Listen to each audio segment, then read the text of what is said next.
A few weeks ago, I took a job at an Arctic research station. I'm 32, a marine biologist looking to escape the chaos in Seattle. I thought studying climate change in the Arctic would be a refreshing change, but I was wrong. The station was a metal and glass structure, covered in frost, surrounded by endless white. There was very little sunlight, just the hum of machines and the howling wind. My first night, I noticed odd rules posted in the common area. Don't look for the light, it read. Avoid the monitoring room after dark. They felt strange, but I thought they were just quirks of the place. Time passed slowly. The other researchers were friendly, but they spoke in whispers about the past. I wanted to know more, but whenever I asked questions, they shifted the topic, or their faces went pale, and I felt a chill run down my spine. I wondered what they knew that I didn't. One evening, while in the cafeteria, the lights began to flicker. I thought it was a power issue at first, but then I heard whispers. They were soft, almost lost in the wind. I brushed it off as my imagination, but I saw something move in my peripheral vision. My heart raced. I figured I was just tired, but I still felt uneasy. The isolation weighed on me. I kept hearing those quiet whispers and seeing shadows. At night, I would sit in the common area, feeling the cold seep into my bones. The lights flickered again and again, more violently this time. I thought someone was behind me, but there was nothing. I told myself I was losing my mind. Those rules haunted me. One night I was restless. I decided to head toward the monitoring room. I knew the warning, but I needed answers. The air was frigid. It felt like stepping into ice. As I opened the door, a wave of dread washed over me. This room was dimly lit, filled with screens and equipment. Everything felt wrong. I heard a voice, soft and low. Why did you come here? I spun around. There was no one there. My breath hitched in my throat. The hair on the back of my neck stood up. Was I really alone? I felt a presence, something lingering in the corners of the room. I looked at the screens. They flickered with static. Some displayed strange images, glimpses of shadows that didn't belong to anyone. My mind raced with confusion and fear. What was happening? I should leave, but my feet felt glued to the ground. Then the door creaked. I turned, my heart pounding. A figure stood in the doorway, but as I blinked, it vanished. Cold sweat ran down my back. I stumbled backward. I needed to escape, but another whisper chilled my bones. You weren't supposed to come here. I stumbled away, struggling to breathe. I realized that being here was a mistake. The rules weren't just guidelines. They were warnings. In the frozen silence, the shadows grew darker. I ran back to my room, but the whispers followed me, echoing in my mind. I fell into a restless sleep, but even then, I could still hear them. The next day, I didn't want to leave my room. I kept the lights on and pulled the covers over my head, hoping for some peace from the whispers. But sleep wouldn't come. I kept replaying the voice in my mind, the shadows, and the warnings. I needed to know what those rules meant. Eventually, I dragged myself out of bed. I decided to talk to my fellow researchers. Maybe I could convince them to share what they knew. I found Sam in the common area, sipping on coffee. He was one of the few who spoke to me freely, but even he had been distant lately. Hey Sam, I started. Can we talk? About the rules? He looked at me, eyes wide. Not here, he whispered urgently. Meet me in the storage room in 10 minutes. Please. I felt a knot in my stomach. What was so urgent? I made my way to the storage room, my heart racing. When I got there, I could hear the sound of my breath echoing in the small space.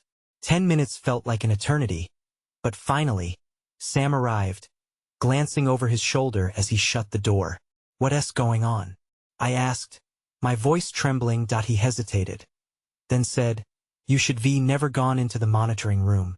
The stories, they're not just stories. You're sensing something real. What do you mean? Depressed. What happened? Years ago, a team went missing. They were doing the same research we are now. The whispers started after that. Strange shadows began appearing in the station. He glanced down as if ashamed. Some say it's the souls of the lost team trapped here. We follow the rules to keep ourselves safe. But you might have broken something. His words sent chills through me. I didn't want to believe him, but the fear in his eyes suggested he knew more than he was saying. What do you mean by broken something?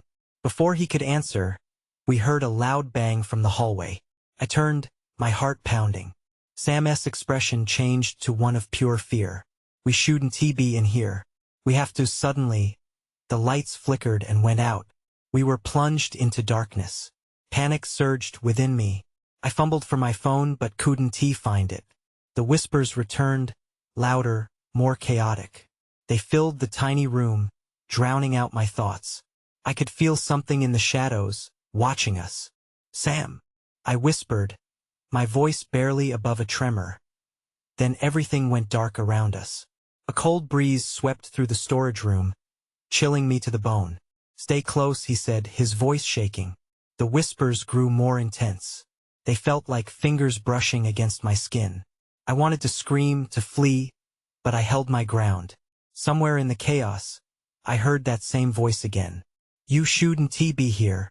Just then, a blinding light flashed, illuminating the room briefly. I caught a glimpse of something in the corner, something that shouldn't exist. I didn't have time to think. I bolted for the door, dragging Sam behind me as the whispers clawed at my sanity. We stumbled out into the hallway, desperately searching for safety. But the moment we stepped outside, I saw it. A figure staring at us from the other end of the corridor, eyes reflecting a cold, unnatural light. This was just the beginning. Chapter 2.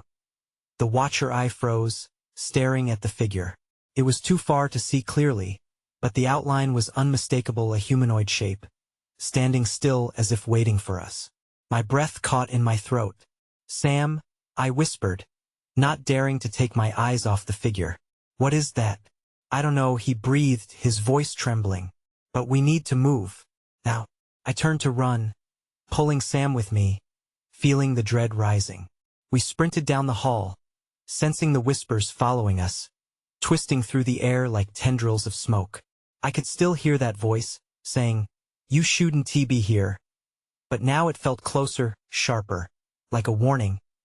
We dodged into a nearby lab, slamming the door shut behind us. I leaned against it, trying to catch my breath. The room was dim, filled with scientific equipment I barely registered. My mind raced in the sudden quiet. What do we do? I asked, panic creeping back in. We can't stay here, Sam said, his eyes darting around as if looking for an escape. We need to figure out what that thing is. It might know something about the rules.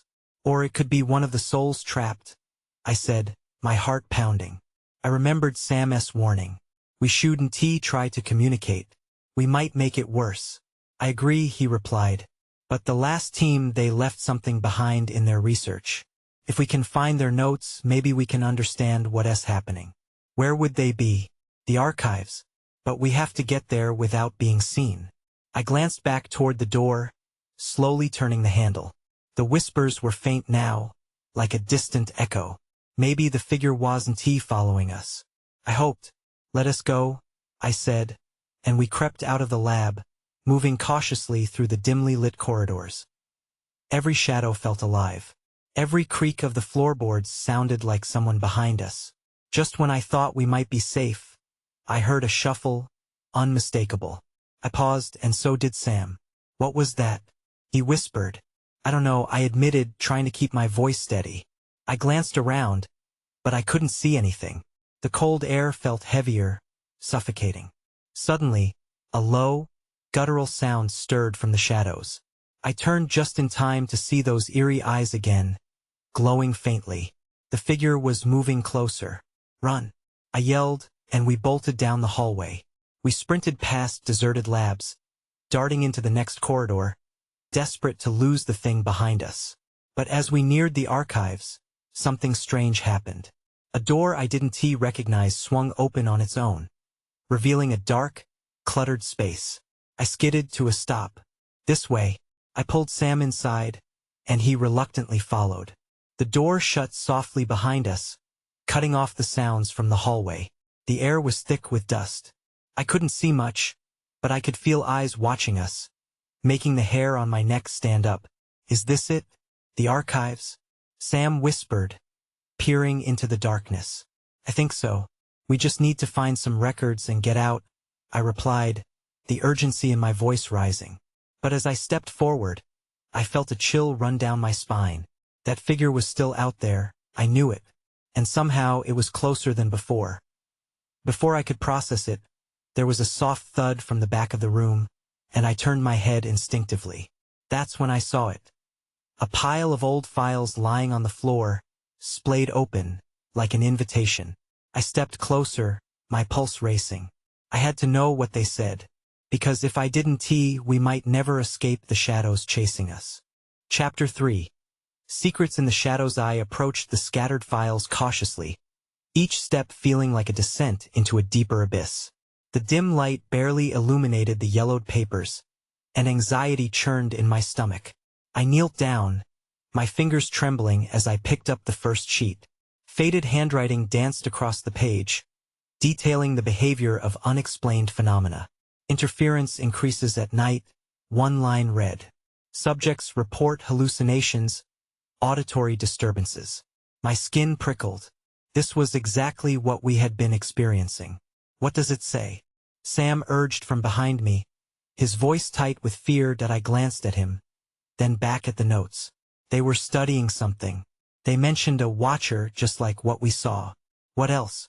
Sam pressed. I scanned further, hoping for clarity. Their essay warning too. They mentioned an entity that feeds on fear. The more scared we are, the stronger it gets. A cold shiver raced down my spine. That's why the whispers suddenly. A low creaking sound echoed through the dark room. I whipped my head toward the source, heart racing. The shadows elongated around us, threatening to swallow us whole. Stay quiet, I hissed, trying to focus on the faint rustle. Sam squeezed my arm, and I could feel his pulse quickening. Then a loud bang resonated from the direction of the door, and the dim light flickered. I jerked around, eyes wide, just trying to get in. We have to find more information and then get out, Sam whispered, fear evident in his eyes. Nodding, I returned my gaze to the papers, flipping through them hastily. My fingers landed on another document. It mentioned something about a door and entrance that shouldn't be opened. Could be a way to trap the watcher. What do you mean? It says they were experimenting with an object. An object that can seal it away. But they never found it. That doesn't help us, Sam said. Panic creeping back into his voice, I ignored his tone and kept reading. Unless, my voice trailed off as a thought struck me. What if we find that object? It might be the key to breaking whatever hold this place has on us. But we had no idea where it was. As the shadows shifted, I felt something close behind us. A presence I couldn't see, but could sense like a looming storm.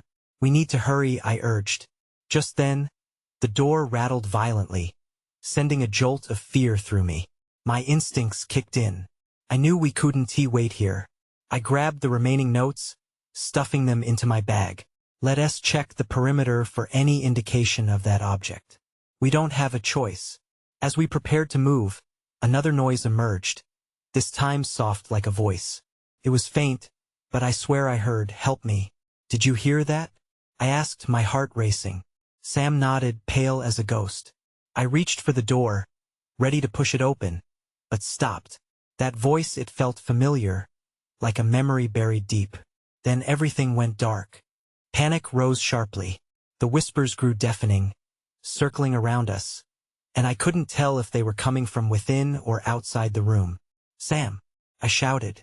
I'm here, he called back, fingers brushing against mine. What are we going to do?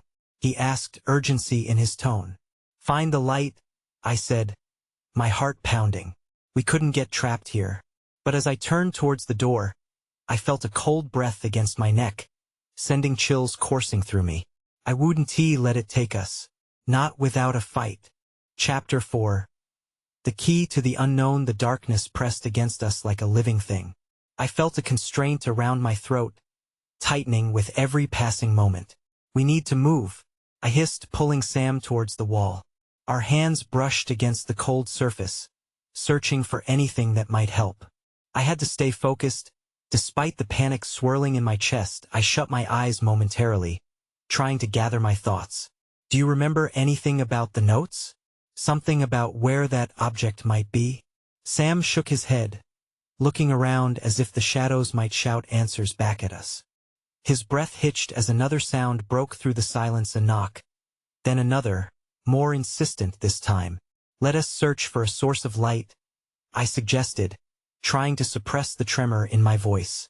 Maybe it'll lead us to that object. In silence, we moved away from the door and toward the opposite end of the room. The whispers faded slightly, but a heavy dread lingered. As we inched forward, I spotted a small window partially obscured by dust. I wiped it clean with a sleeve, but darkness absorbed the moonlight outside. What if we find a way to break through? Maybe we could get outside. Or we could alert whatever is in here, Sam countered, his voice low. I paused, glancing back at him. Then we'd better find that object fast. Just as I turned my back on the window, something shimmering caught my eye, a metal glint buried beneath the papers we had overlooked. I knelt quickly, my heart pounding with anticipation. Look, it was a small key intricately designed with strange symbols. I brushed more papers aside, and the room momentarily brightened as a flicker of hope sparked within me. This could be it. Maybe it's meant to unlock that door they talked about. Do you really think so? Sam asked, skepticism evident in his voice. What if we're just making things worse? I held the key tightly, a mixture of fear and determination coursing through me. We have to take the chance. We can't just wait for whatever is out there to get in. Suddenly, a cold wind swept through the room, and the door creaked again. My skin crawled. We have to try, I insisted, voice firm. With the key in hand, we approached the door. But before I could insert the key, the whispers intensified. It wasn't just noise anymore. It felt like a warning, seeping into my bones. I hesitated. Are you sure about this? Sam whispered, anxiety lining his features. No, but I'm more scared of what happens if we don't try. Taking a breath, I inserted the key into the lock and turned it. The mechanism clicked loudly, a resonant sound echoing through the room. I pushed the door open with a rush, revealing an even darker corridor beyond. Is this a good idea? Sam asked, glancing down the foreboding hall. As I peered into the shadows, I felt a sudden pull, something deeper than fear and undeniable curiosity.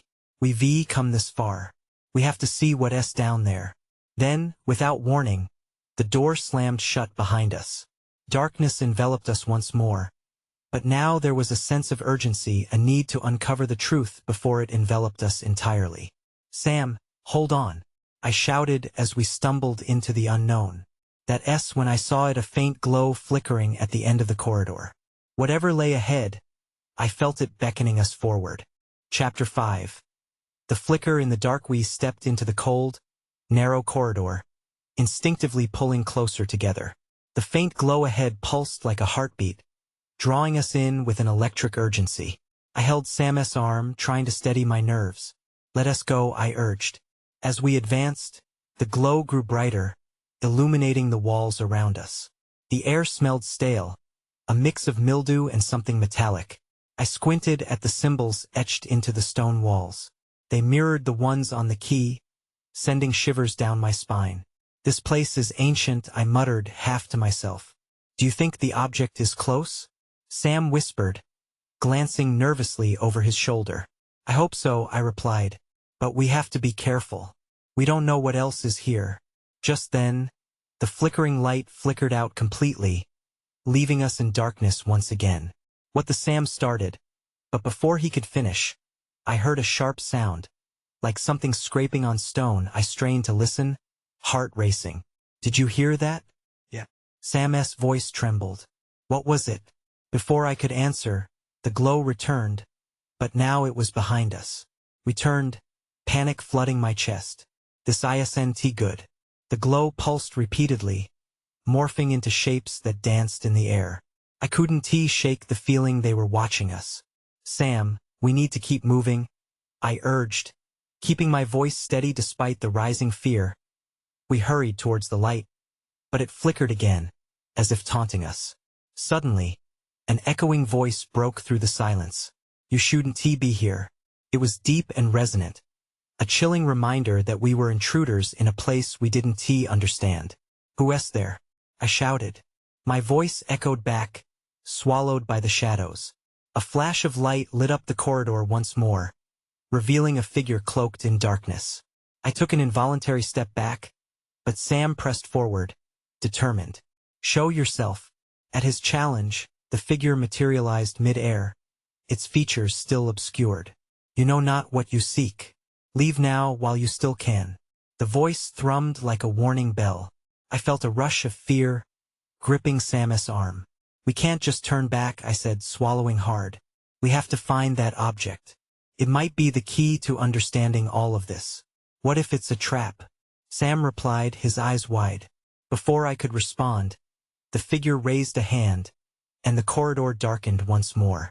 My palms turned clammy as I glanced at Sam, seeing the uncertainty mirrored in his expression. "I don't like this.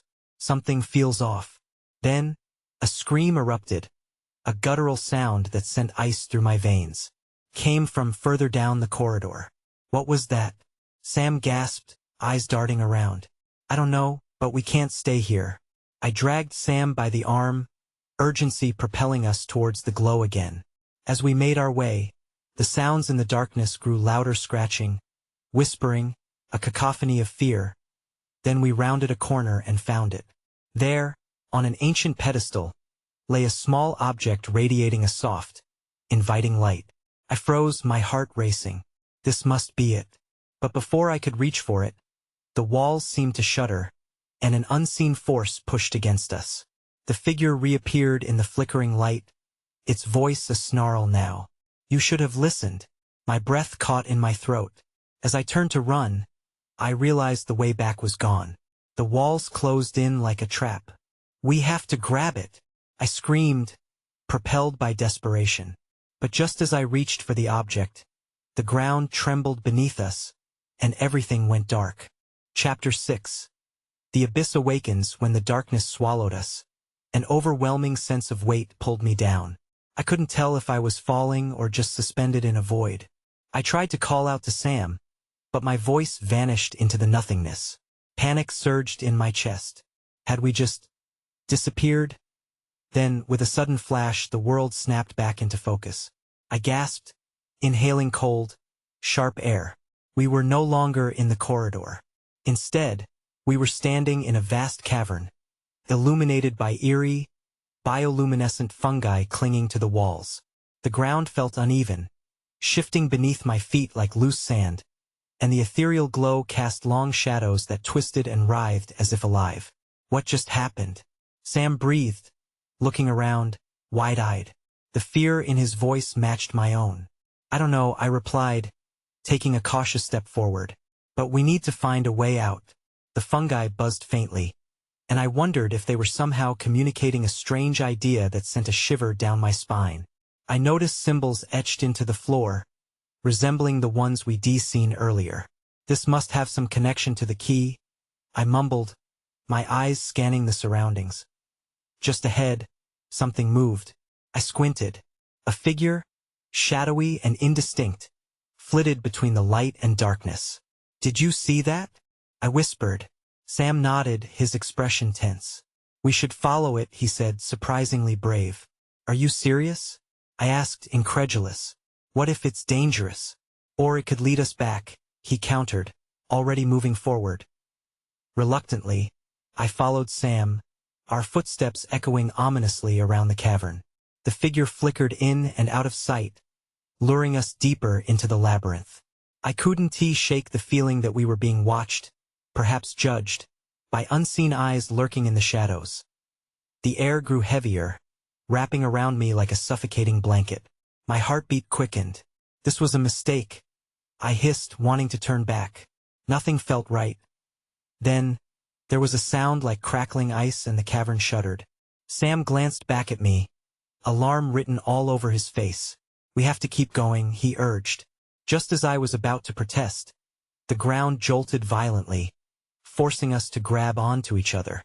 We stumbled forward and nearly fell over the edge of a deep chasm that suddenly opened before us. A black void stretched endlessly into the abyss. "Whoa!" Sam exclaimed, steadying us both. "What the hell is that?" "I don't know, but we can't go that way," I said, my stomach twisting. "Let us look for another path." But the figure flickered again, now standing adjacent to the chasm, beckoning us to follow. "You seek refuge," it whispered, the voice haunting and distant. "You must choose." "What does that mean?" I shouted, the fear creeping into my voice. Then, the ground shifted again. Rocks crumbled and fell into the abyss below, sending ripples through the darkness. "We have to decide now," I said, urgency overtaking me. I looked at Sam. "Which way?" Before he could answer, a low growl resonated from the depths of the chasm, chilling me to my bones. Something was awakening. My heart raced. I grabbed Sam's hand. "We need to get out of here. Now." But as we stepped back, the flickering figure dissolved like smoke, leaving us alone at the edge of darkness. And right then, from its depths, a pair of glowing eyes stared back at us, hungry and waiting. Chapter 7. The choice. I stared into the chasm, frozen. The glowing eyes locked onto mine, sending a wave of terror pulsing through my body. What was down there? Whatever it was, it felt alive, hungry for something. "Run!" Sam shouted, snapping me out of my daze. He pulled me away from the edge, dragging me deeper into the cavern. I followed him, my mind racing. Where were we? What did that figure mean by choose? It was like a nightmare that refused to end. We had to find a way out before whatever lurked below decided to claw its way to the surface. We sprinted through the cavern, adrenaline coursing through my veins. The bioluminescent fungi pulsed around us, their glow seeming to respond to our panic. I could hear the ground shifting beneath our feet, whispering secrets I didn't want to know. "Over here." Sam pointed to a narrow passageway in the distance. I hesitated. "What if it leads us deeper?" "If we stay here, we'll find out what's in that chasm," he replied. His voice was firm, leaving no room for debate. With a deep breath, I followed him through the narrow crevice. The walls closed in around us, and the light from the fungi faded, replaced by an overwhelming darkness. I could barely see a few feet ahead. "Do you think we'll find a way out?" I asked. My voice trembled more than I wanted it to. "Let us just keep moving," he said, determination in his eyes. The passage twisted and turned, making it hard to tell how far we had come. I could still hear the distant growl echoing in the cavern, like a distant warning. Felt closer now. Suddenly, the ground beneath us shook again, and the walls trembled, dust and small rocks falling around us. "We need to hurry," I yelled, a new surge of panic flooding my system. We stumbled forward, finally emerging into a larger chamber. The air felt different here, charged. I could see strange markings on the walls, illuminated faintly by glowing veins of the fungi. I scanned the symbols and the realization struck me. They're similar to the ones from the first artifact. What if they hold the key to escape? Sam knelt before one of the symbols, tracing it with his fingers. "If we can activate them, maybe they'll open a way out." "But how?" I asked, glancing nervously back at the passage we had just come from. "Maybe we have to replicate the same pattern we saw before, like a puzzle," he said, excitement creeping into his voice. As we worked quickly, I couldn't shake the feeling that time was running out. I could almost hear the growling approaching, felt it reverberating through the ground. "Sam, hurry!" Then I saw a flicker of movement in the shadows. My heart raced as a monstrous form crept into view, half hidden in the darkness, its glowing eyes now multiplied, fixing on us with hunger. "Sam!" I shouted, panic clawing at my throat. "Is here." The growling echoed, a deep, resonating sound that promised us the end. I didn't know if we solved the puzzle in time. Fear squeezed my chest as I grabbed Sam's shoulder. "We need to decide now." Before I could speak again, the shadow lunged from the darkness, and everything went dark. Chapter 8.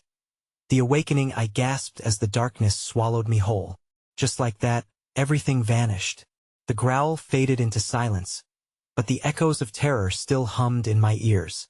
Confusion saturated my thoughts. Had we been caught? Or had I just blacked out? I blinked. Light flickered above me, a harsh, white glare that made me squint. It took a moment for my vision to adjust, and when it did, I found myself lying on a cold, metallic floor. The air was crisp, almost too crisp, like the frost clinging to a winter morning. "Sam?" I croaked, my voice thin and weak. There was no response. Panic bubbled in my chest. Where was he? I pushed myself to a sitting position and looked around. The room was unlike anything I could have imagined. It was sterile and organized, lined with shelves full of lab equipment and oddities I couldn't recognize.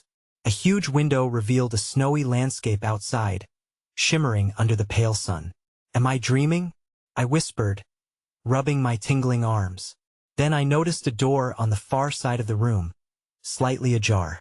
I crawled to it, careful not to make any noise. My heart raced as I pushed it open.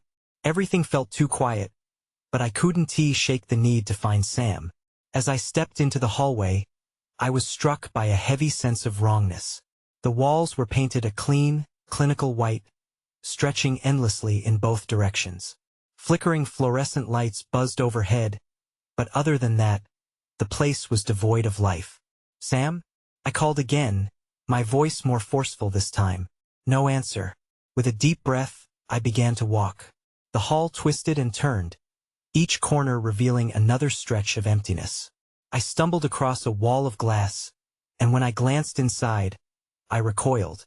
It was a lab filled with specimens floating in strange liquids. Familiar markings lined the glass. "What the hell?" I murmured, feeling a cold sweat break out. The symbols from the cavern were here, too. Just then, I heard a faint echo of footsteps behind me. My heart lurched. I turned quickly, but the hallway was still empty. The sound seemed to be coming from deeper within the station that I pressed onward, my instincts screaming to run. With each step, my breath came faster. The unease settled like a stone in my stomach. Then it hit me. The growl. It had pulled us into this place. But why? What was happening? And where was Sam? Finally, I reached a door that looked like it led to an observation room. I hesitated, heart pounding, before slowly pushing it open. The sight before me sent chills racing down my spine. A group of people in lab coats stood around a large, circular console. They were examining screens filled with data, pointing and whispering urgently. They looked familiar somehow, but I couldn't place them. That S when I noticed a figure in the corner, motionless. Couldn't be Sam? I gasped. But he was unconscious, slumped against the wall. The group turned towards me, surprise flashing across their faces. One of them, a woman with dark hair and glasses, stepped forward. "You're awake," she exclaimed, her tone a mixture of relief and caution. "Where are we? What happened to Sam?" I demanded, ignoring the pounding in my chest. But her eyes widened in fear, and she opened her mouth to reply. Just then, the ground began to tremble again. "What is that?" I shouted, panic clawing at me once more. A low growl resonated through the air, and behind me, the door slammed shut. I turned back to the group, and as their expressions shifted from relief to dread, I realized the nightmare wasn't over yet. "Get ready," the woman yelled, and I braced myself. Whatever was coming, I couldn't face it alone. This was only the beginning. Chapter 9.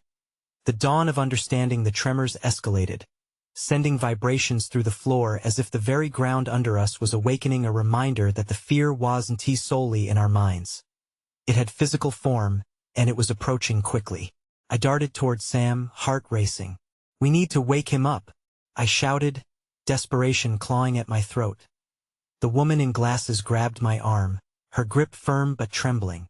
"No, you can't. He's south connected to this place," she insisted. Her eyes were wide, darting toward the door behind me. Any moment it could breach through. "What do you mean? What is this place?" I demanded, trying to shake off her hold. The growl grew louder, reverberating through my body. I dared a glance back at the door. It pulsed ominously, as if something was testing its strength. "If we don't do something now, we're going to die." The team exchanged uncertain glances, and the woman finally spoke. This facility was built to study the anomalies we encountered in the Arctic.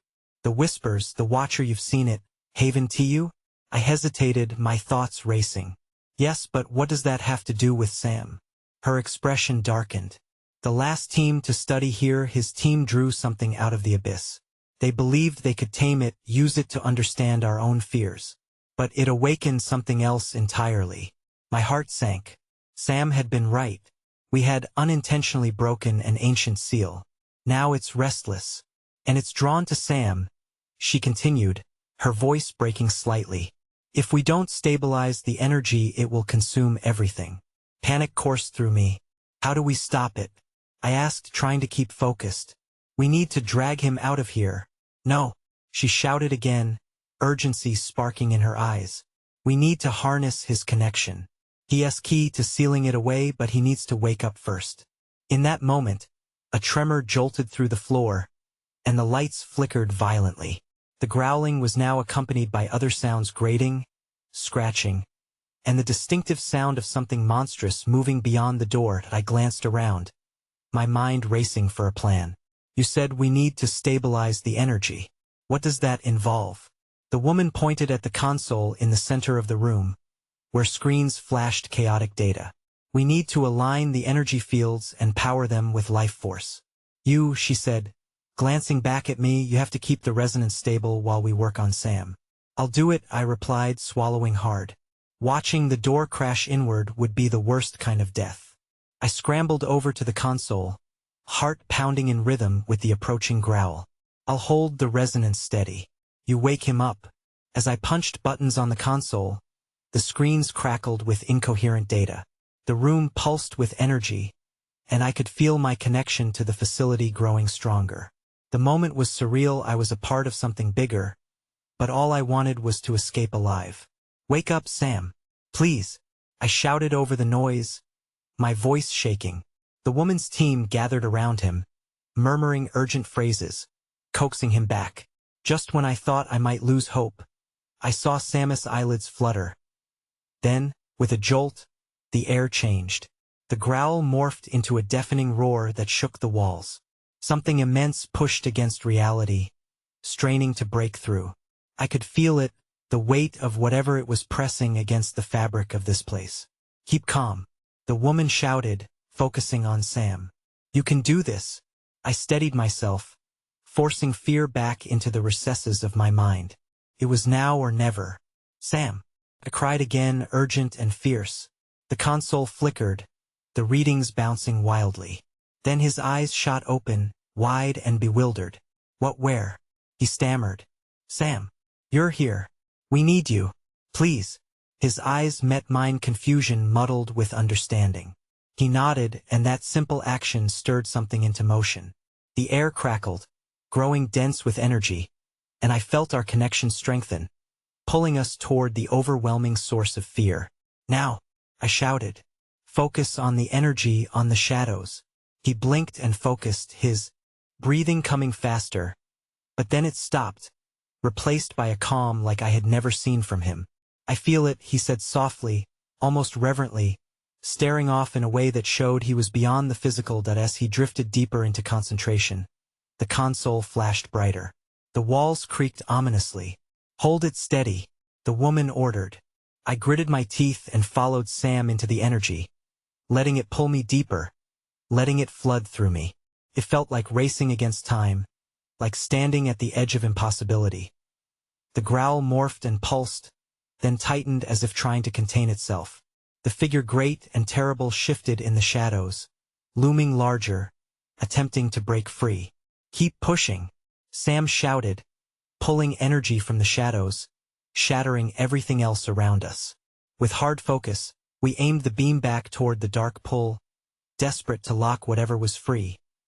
Just as it seemed the shadows would win, the room brightened, a burst of overwhelming azure light splintering through. I felt a tug of relief, a sense of finally understanding before everything went white. When the light faded, I stood there panting, the console humming softly on the brink of normal. We were still in the lab.